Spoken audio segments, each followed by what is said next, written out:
Good morning. This is Good KP Gore morning. Chappel, Executive Director, Baptist Women Ministry of North Carolina. I am here with Leah Reed, and she has started saying good morning to us, which is fabulous. Leah, thank you for joining me today to have this conversation about what we've learned during the pandemic regarding thinking differently and acting courageously, but also dealing with security issues, how that has become a priority for churches, especially where you're located. Tell us about you and what your position is and where you're located. So my name is Leah Anderson Reed, and I am the Minister with Community at First Baptist Church in downtown Raleigh on Salisbury Street. There are two First Baptist churches, so we are at the corners of the Capitol Square in downtown Raleigh. We started as one church and then split in the late 1800s. But yes, we are right downtown on the Capitol Square in downtown Raleigh. We can take a stone and throw it at the Capitol. So that is a huge part of who we are as a church and kind of what my role is. I help the church generate opportunities for our congregation to engage in the life of our community, our local community, especially with our downtown neighbors. So I wear a variety of different hats in that role. My overall responsibilities are with hospitality, communications, visitors, assisting our neighbors in need that are living in poverty. So I say some days I feel like a social worker, some days I feel like a PR marketing specialist, an entrepreneur, and then a minister rolled into one. So it's a really beautiful blend of my passions for ministry. So, well, I like the way you described that, a beautiful blend of your passions.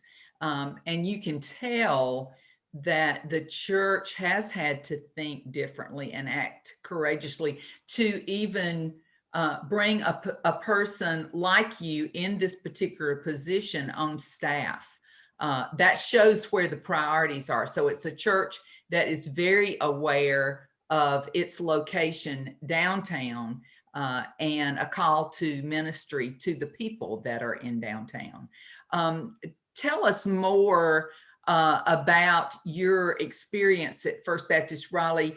How many years have you been there? And as you went into the position, what kind of visioning took place with you and the church in order to set some goals for ministry?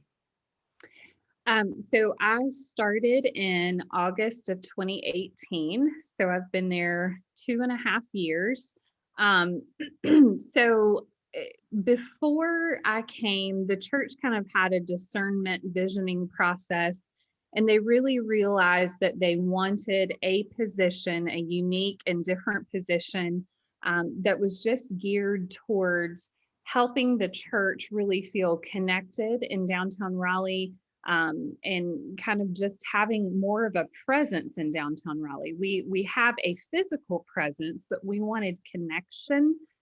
We wanted networking. We wanted to be able to meet people where they were in downtown, not just, assuming that folks, like an attractional model of church, that folks would just come and wander into our door, because that's not typically how people are responding to church these days. And so they created this position of community to just kind of address all of those needs. So there had been a visioning and discernment process, and it was a brand new position when I came in, and which was really exciting because it fit uniquely with what kind of how I started in ministry. I have been in 3 different congregations as a minister with youth, but then also spent some time serving outside of the local church with the Eastern North Carolina Poverty Network in Roanoke Rapids, helping women who were experiencing homelessness get connected to resources in that community. And so it kind of blended both of my passions together. So it really was a great fit for me, and just felt like something that I could really live into my calling more fully with. So yeah, that I'm really proud of the church for even having the position. I think that every single church probably needs this position on their church staff. We can sometimes be very inward educational focused, and that is obviously a good and needed thing. But the church is going to have to start flipping the script a little bit, start looking outside their own walls to really, where is the community where I live? How can I go to where the people are instead of expecting people to come into my own church walls? And so I think every church should really be thinking about some kind of position geared toward community engagement, because I really think that's going to be the future. Good point. And I want to emphasize, and you've said this is a message for every church, and these are skills for every church. But just in case someone listening to this may say, well, this is First Baptist Raleigh. This is a big church. This is a downtown church. That works for them. It may not work for me. But what you are saying is there are skills here and visioning here that works for every church. Absolutely. Yes. Absolutely. Every church is located in some kind of neighborhood, and in a community. And so when we think about engagement, when we think about the people that live in our community and really how to connect with them on a different level, we need to be thinking about creative ways to do that, because the old models of, kind of that field of dreams approach, build it and they will come, that's just not true anymore. And so how can we meet people where we are? And that means showing up in the community, in the neighborhood where people are living and working and doing life. So yes, I think, just because we're a big downtown church, that doesn't mean that someone in rural Mississippi can't have this type of position on their church staff. Just thinking about the church more of an outward focus than, such an inward educational approach. Mm-hmm. Well, and you and First Baptist Raleigh and your missions team took a very bold step about a little over a year ago, when you debuted a food truck. Talk to us about, and also with Q. I think I've said the name correctly, and I've eaten the food and it's delicious. So yes, good. I give it an A++ rating.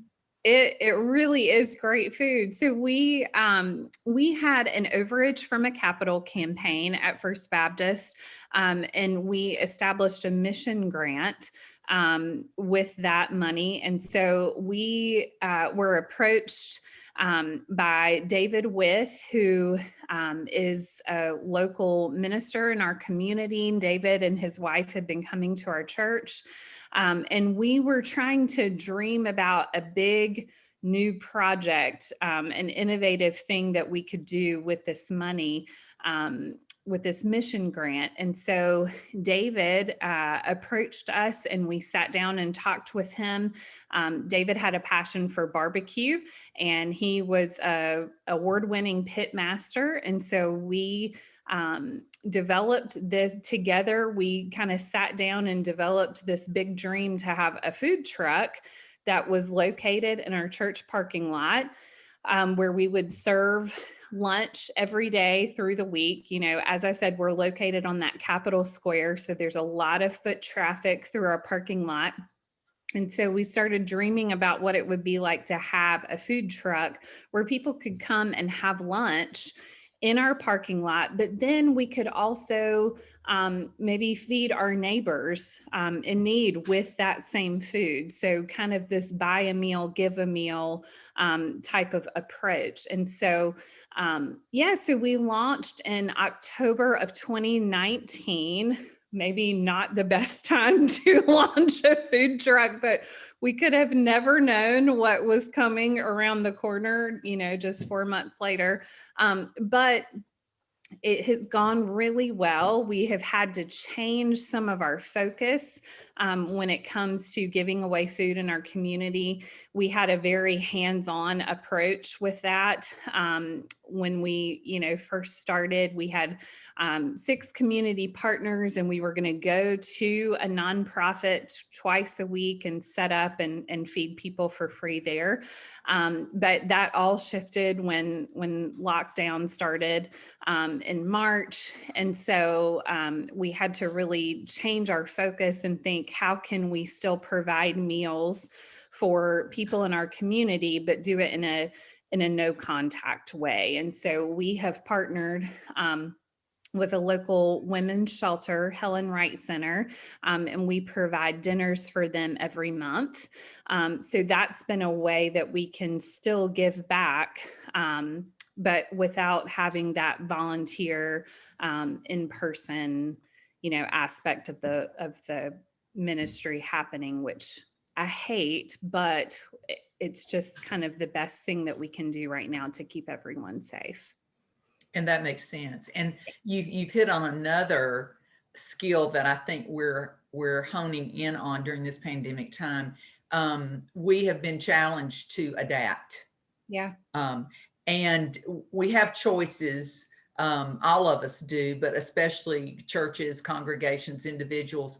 Do we give up, or do we think of doing ministry in a different way? And you're saying that y'all accepted the challenge to be flexible, to adapt, to ask more questions about how to meet the needs of the community and to do ministry. Could you talk just a little bit about how you have partnered, for example, with a church that was interested in feeding medical staff at a hospital, and so they came to you to cater the food? So it was this double partnership that I thought was so beautiful. Yeah, we have had several churches to reach out. Forest Hills Baptist, Hayes Barton Baptist, and several other churches have partnered with, and also with Q, to feed the staff at Wake Med, at Rex, at our local hospitals. Our church actually just did that 2 months ago too. We fed 105 people in the COVID unit at Wake Med Hospital. And so it's been a really cool thing to watch the barbecue truck kind of meet that need for people in our community, but also to see churches coming together to partner to do something big in the community.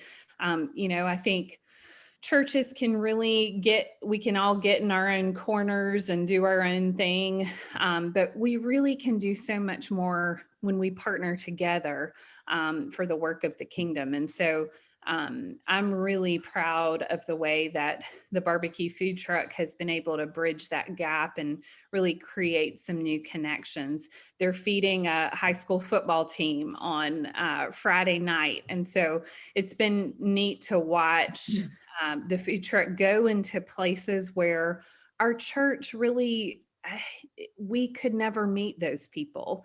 And so it's, the truck has kind of created this really beautiful long table for us to be able to connect with so many different types of people that we would have never met otherwise.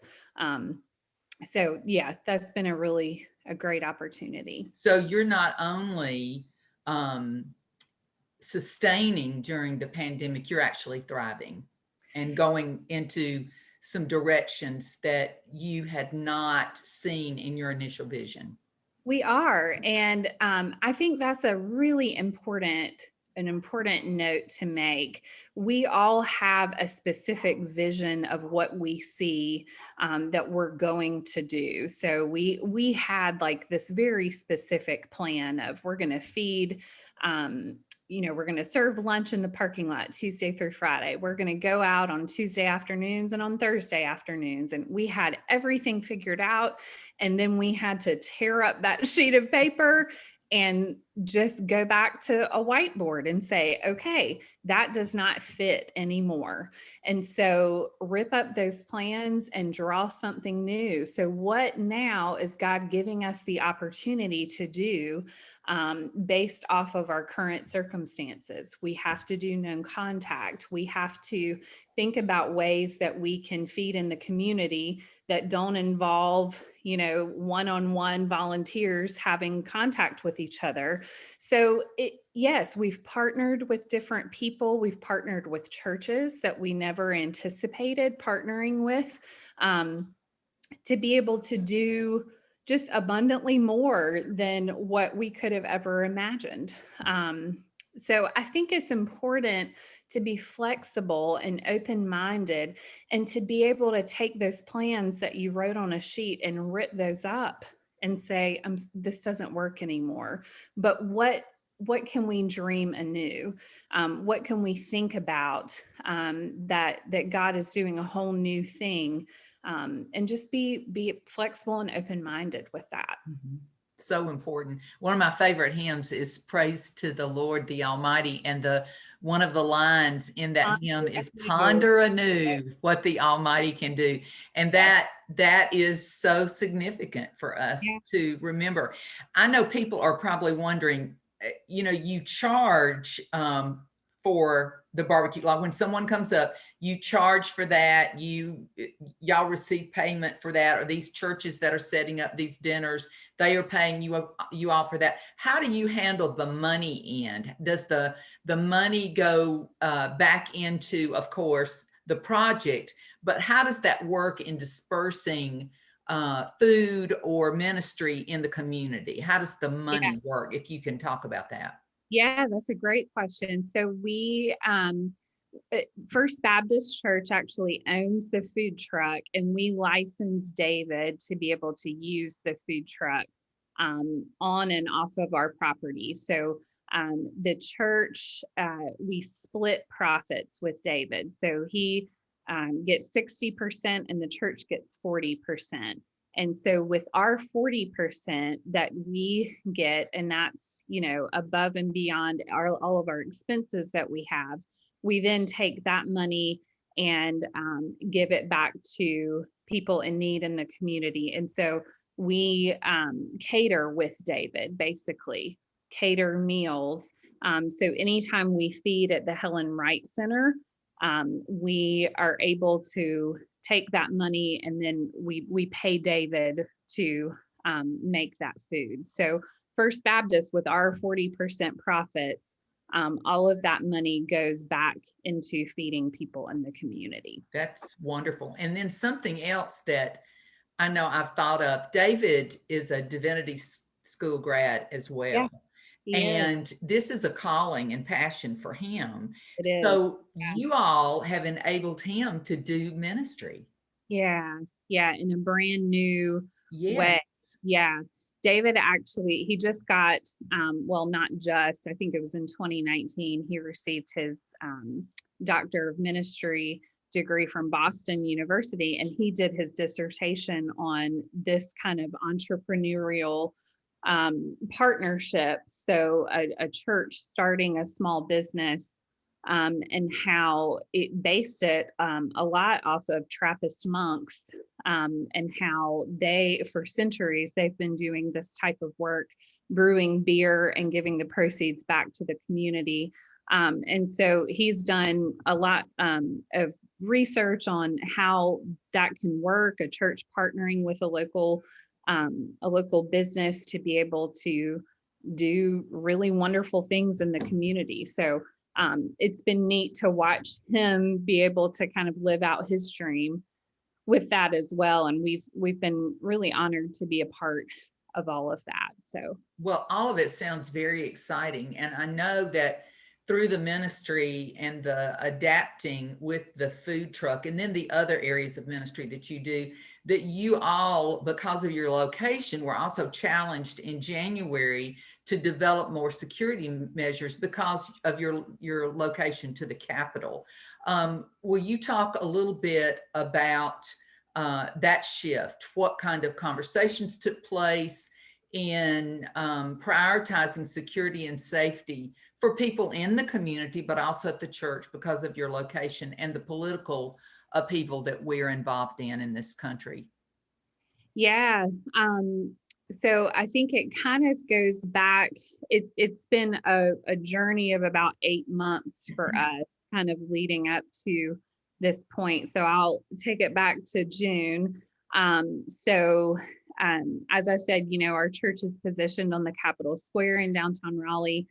We're directly across the street from the Capitol building. So last summer, when Ahmaud Arbery and Breonna Taylor and George Floyd were killed, we started seeing protests happening around the state capitol and all throughout downtown. Thousands and thousands of people marching right up to the steps of our church. I mean, physically on the steps of our church. And we started to say, how can we show up and be present in the midst of this pivotal moment in the life of our country and our community? So we kind of gathered our church together virtually and had a meeting about it and decided to hand out water to the protesters. So we made signs of support that said things like Black Lives Matter to us and to God. And some of us marched with those protesters. Some of us stood on the sidewalks and handed out water. And then we also said, it would be great if every single person in this city would get in front of their computers and listen to our worship services so they could hear where we stand on matters of racial injustice and on matters of oppression of any kind. But we have to be realistic that folks probably aren't going to do that.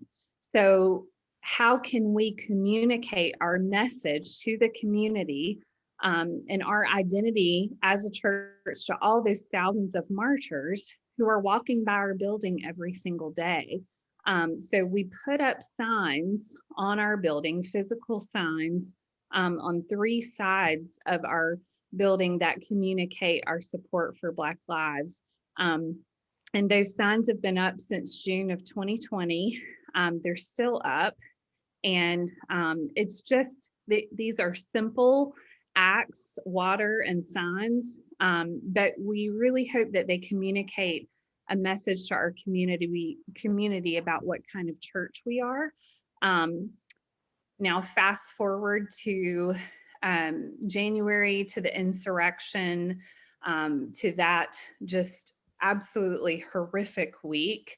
Back in the beginning of January, I remember one of our custodial staff came in to my office and said, we're prepping for what we feel like is going to be, protest at the Capitol. Should we remove our signs from our building? And I said, absolutely not. No, we're not going to do that. We are still the church that we were. And so we were prepping for what we thought was going to be a really violent protest on Inauguration Day. We had to shut down our weekday preschool, our infant toddler center. We closed our church office for 3 days. And luckily nothing happened, and we're very grateful for that. But we had to have a lot of difficult conversations around safety and security and how those potential threats to the Capitol building could affect, our safety and the safety of our young families that come and pick up their children. And so we had to do what we thought was best at that time. And I'm glad that we did that. But these are just, things that we have never had to think about before. It's just such uncharted territory. Well, it is. And I'm even thinking in terms of, these are not, and we say this often, those of us who've been to divinity school or seminary, or even thought or studied about working in church or dreamed about that. These are not things that we've had to address prior to the time in which we live, which means we are having to catch up and even be better at adapting. And something that you have done consistently throughout this interview is that you have phrased questions that you all asked each other on your staff and in your church. And I think that is the key point. What kind of questions are we asking ourselves that keep us focused on the present while anticipating things in the future? Asking those questions like, how might we do this? Or how might we communicate our message, etc. So I really affirm what I'm hearing in the way that you all did think differently and definitely acted courageously. You made some very bold statements. But those questions are so important to ask. Absolutely. You know, our questions help us live out our purpose, I think. And so we have to always be asking, what are we trying to do here? I always used to ask that in youth ministry, to my volunteer teams. What are we trying to do here with these kids? What are we trying to teach them? You know, what is the big overarching vision for this? And that's really what we're trying to communicate. What's our vision for the community? We want people to know that First Baptist Raleigh is a place of warmth and welcome and inclusion. And we want people to know that we do not stand with injustice or oppression of any kind. So how can we best communicate that to our neighbors? And these are not big acts. Like, these are not difficult things to do. And every church, I think, should be asking those questions. How can I best show up in the neighborhood where our church is located? And when you start asking those questions, be ready for the answer. Be ready for God's nudging and God's leading, because it's, again, God can do abundantly more if we show up with open hands instead of our own plans, but really show up and ask where we can be present with people. I really like that idea of showing up. That's a step of faith, but it shows that we're eager to be engaged with our community. And Right. as we wrap up our conversation, a comment I wanted to make is, I have a question about hope that I am going to ask you, but your information and your expression of care for community has enabled me to feel hope. I mean, I'm feeling very energetic and hopeful when I hear how you're describing your life during these past 16 months, before the pandemic and during the pandemic. But how do you individually as a minister, and how does your church and congregation in these challenging times walk away with a hopeful spirit? Where do you find hope? Well, you know, our church, we are just I'm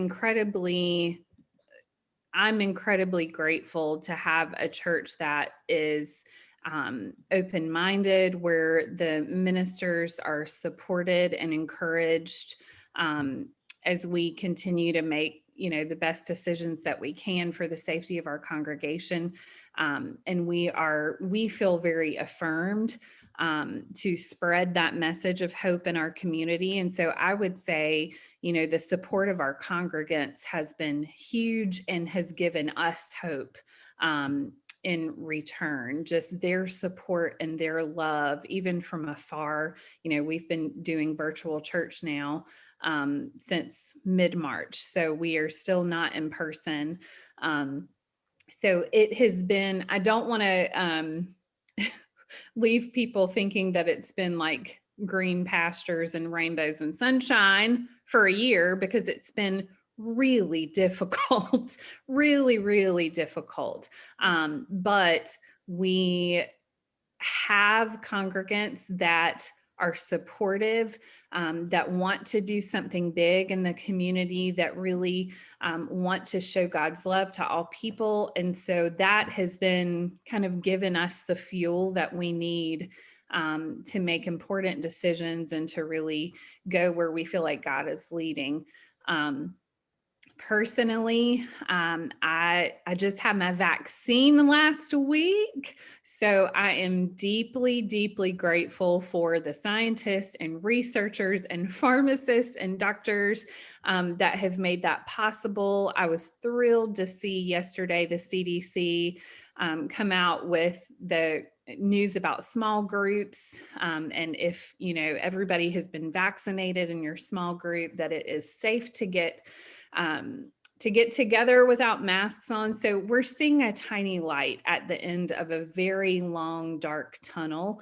And then I would say too, my friends and colleagues have given me a lot of hope. Ministry is really exhausting work sometimes. And I don't know how anyone travels through these days without a solid group of other ministers that can say me too to everything that you're facing. So I'm very grateful for that little tribe of friends and colleagues that we have been just together through this. So those are two things that have given me a lot of hope. So, Well, and you've given me hope today. Thank you for your time this morning, for the information. This has been so helpful. And I know it will be helpful for others as they watch this interview and think about the significance of asking questions that keep us focused on our mission, but challenge us enough to be flexible. And that's so important. You've given us light at the end of the darkness. So thank you for that today, you Leah. give me hope and light, Kathy. I'm very grateful for the opportunity. Thanks for asking, and thanks for all that you are doing with BWIM. You all are just thriving during a really difficult season. So Well, thank I'm you. grateful for how you're showing up for women. Baptist Women Ministry of North Carolina thanks you, Leah Reed. Thank you.